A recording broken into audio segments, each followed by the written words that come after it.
Hi everybody, good morning, it's Susan. Just want to share a little something with you.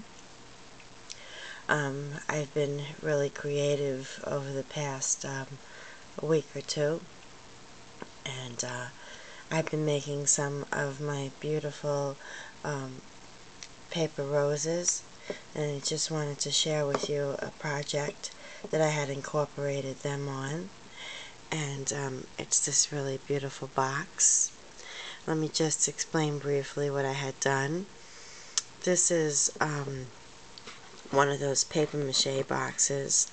It weighs practically nothing. And the papers that were used were the Graphic 45 papers. This is such a beautiful paper. It's from the Renaissance collection. It's the one that has the numbers on one side, or alphabets and numbers, and then this lovely print on the other. The box itself, top and bottom, took 1 page of paper. When I was done with that, I etched the corners with vintage photo and then put some paint over it. And to completely seal the paper into the paper mache box, I used Collage Page, which was a matte dry finish, so there's no sheen or streaks on the box at all, and it's completely sealed into the paper mache box. I had also incorporated the Tim Holtz foundation legs, which are so beautiful in person. They really are very pretty. And I used also this frame as well, in which I stamped the words "I love you," and then I distressed it a little bit with some of the vintage photo, which I just love that color. And I cut out a piece of clear plastic.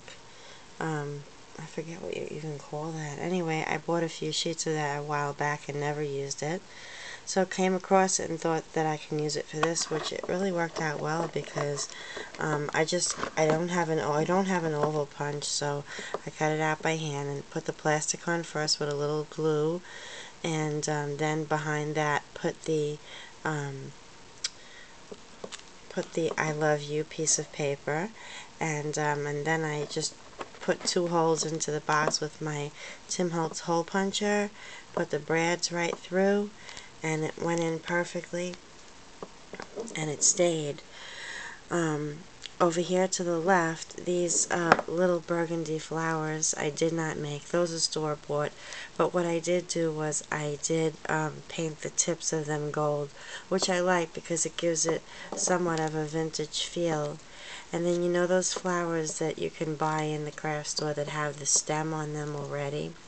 Well, what I do is I coil the stem, and then I paint the stem white to also give it that old world vintage feel, which that is always my theme. I happen to love it. So, going along here, these are my 2 1/4 inch roses. They came out beautiful. I used all Basile paper and gold paint and some pearl stickles on those. They're not very fancy. They're just plain. I wanted them to give a little accent and be close to the color of the Graphic 45 papers. Okay, coming around to this side, if you look underneath here, there's one of those little glass accents that you can get in the bridal section at any craft store. And there's these big leaves here at the bottom that came off of a store-bought plant that's artificial. This flower in the middle here, I have to share with you how I had done that, because I came across something new myself yesterday, and I don't know if any one of you have ever had this happen, but I cut a strip of about 28 inches of silk material, and I started making one of those twisted roses. I don't make a lot of them. I make it as I need to use it.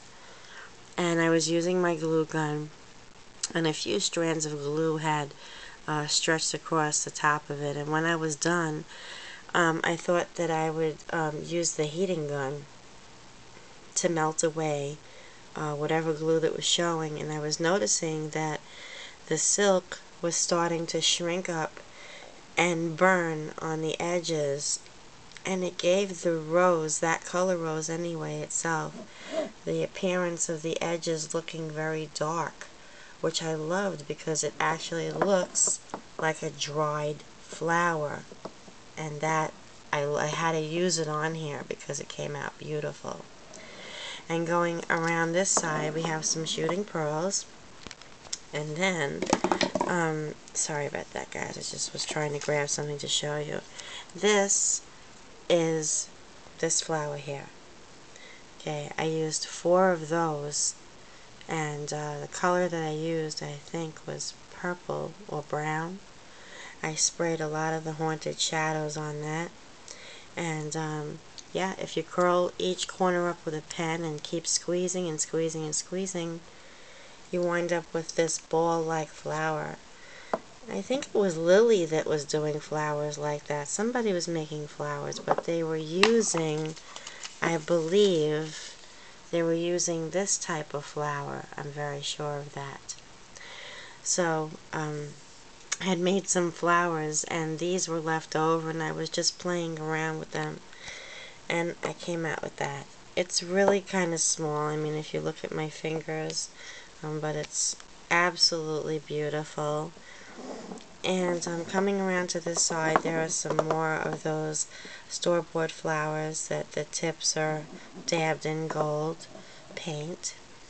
And if you're wondering what this pearl is here, if you could follow it all the way across, that is a 6-inch hat pin. It's a hat pin. It's really beautiful. It's got a very large pearl on the end with a scallop charm holding it, and some rhinestones there with another pearl. I wanted to cut it off and maybe put it in the center to use it as a knob, but I wasn't really sure that it would stay, so I held it down really tight with the hot glue gun, and I just glued it straight down. And it's kind of cool because it hangs off the end a little bit, so I just love the way that it looks. Okay, so I just wanted to share this with you, and I also had worked on another project. I made this box, and I had actually this box, believe it or not, is the saran wrap box that you know, you would use in your kitchen to wrap up like fruit salads and leftovers and things like that. And I had just finished using it yesterday and was about to throw it out, and when I was holding it, I was like, gee, you know, this box is a pretty substantial piece of chipboard. I mean, cardboard. It was really a good heavyweight feel, and I said, I wonder if I can scrap that and make something from it. And you know, I have so many flowers. I mean, I'm keeping flowers in this bag, another little box, I have another box over here, and I just thought that this would be great because I really did want to go out and buy, see these boxes that I have here? I wanted to go back and to Michael's and buy another box just for flowers, and I was like, this would be really great. So this is what I did. I used the new line of Tim Holtz papers, which this piece was so pretty. It was kind of like traveling to different location labels. That's what it looked like to me, different hotels. And this was one piece of paper that this was so easy and fast to make. If anybody needs to make someone a gift or a gift box of some kind, maybe to put a tie in, or a couple of pairs of socks, or roll up some handkerchiefs, or even make a bunch of flowers for somebody and put them in here. I mean, this is a great gift, and what an inexpensive way to make something look so beautiful. So I used my ATG gun, but before I use that, when I wrapped this 12 by 12 paper around here, I noticed that the corners were not going to go in all the way, and I wanted another vintage piece of paper, so what I had done was I used the Old World stack by Die Cuts with a View, which this paper is my favorite. I love it so. I don't even know if they still sell it, but it's kind of almost like a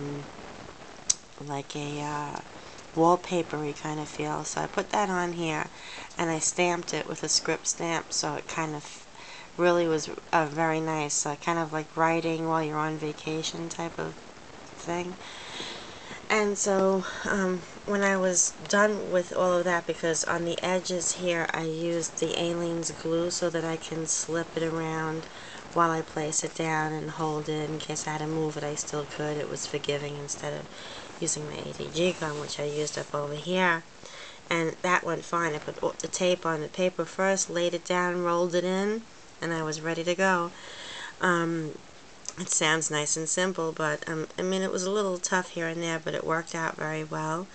The edges, I used a lot of vintage photo. I really used a lot of it to wear out the corners and the folding areas. I wanted it to look worn out, kind of like a little tiny suitcase, if you would. I'm just going to put this down so I can show you. I used a piece of Velcro to close it, because if I didn't, then my flowers would go flying all over the place. And what I did here was I used this paint, which you can get at any craft store, called Liquitex Basics. It's an acrylic paint. It's a copper color, and I'm almost out of it. I painted the whole inside. You know that piece that's over here? It's a really hard piece of aluminum that you can tear off your saran wrap with. Well, I managed to get that off after a while. I pulled that out, and I just sand the edges a little bit with a sander. And I painted the whole inside. And then my husband has 2 rolls of this, huge rolls. We never even used it. In fact, the person that was throwing out that dress for him, that's where it came from. So I said I was going to use a piece of that, because I used it for something else too, as a closure, instead of using like a snap or a piece of ribbon to tie it. And then this was left over from a mask that I had made, and it was a small piece, and it worked out great because it was just enough to put on the edge to cover a piece that was sticking out, which I did paint, but I didn't want to leave it painted because it looked unfinished to me. And then this piece here in the center, my plan, where is it, so I can share it with you at least. My plan was to use this. My husband refinishes furniture, and this came off a really old piece of furniture. We have about 20 of them. It must have been a dresser, and I have them in several different sizes, and I was like, oh wow, this would be great as the knob. But I glued it on instead of screwing it at the bottom or nailing it in, which this cardboard wasn't heavy enough for me to nail it through. So it came right off, and then I figured, oh, you know what, I just got these Tim Holtz little clocks with these you know, little game spins or whatever they are, so really cute. I thought it would be cute, so I just poked a hole. It went right through very easily, and if you could see, the brad went through. It was light enough for that, and just close it like that, and there it is. Isn't that cute? It's this, I didn't cut anything off of the cardboard, and I just love it, because I can even stand it up in my craft room in the corner, you know, and just like throw all of my flowers in there, and I'm a happy camper now. I don't have to go out and buy a box. Okay, I hope you enjoyed my 2 new projects. Let me know what you think, and I'll be speaking to you soon. Have a great day. Bye.